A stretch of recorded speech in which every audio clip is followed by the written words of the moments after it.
Hello friends, இன்றைக்கி நம்ம இடியாப்ப egg biryani பார்க்க போகிறோம். அதுக்கு ஒரு முட்டையை உடச்சி ஊற்றி அதில் பெப்பரும் சால்ட்டும் போட்டு நல்லா பொரியல் மாதிரி பண்ணி வச்சுக்கோங்க. முட்டையை ஒரு 2 முட்டையோ உங்களுக்கு எவ்வளோ தேவையோ அவ்வளோ முட்டையில் பொரியல் மாதிரி செஞ்சு வச்சுக்கோங்க.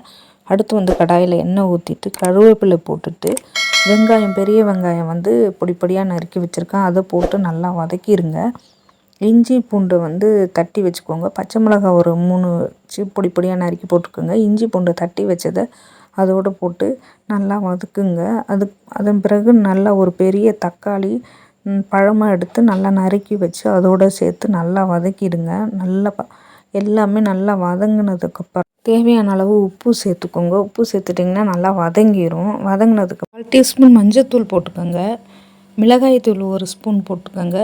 சிக்கன் மசாலா கொஞ்சம் அரை ஸ்பூன் போட்டுக்கோங்க. கரம் மசாலா ஒரு 1/4 டீஸ்பூன் போட்டு நல்லா வதக்கி விட்டுட்டு இப்போ முட்டையை பொரித்து வச்சுருக்கோம் இல்லையா, அதையும் போட்டு நல்லா மசாலாவோடு கலந்துட்ட மாதிரி நல்லா கலந்து விட்டுருங்க. நல்லா வதங்கட்டும்.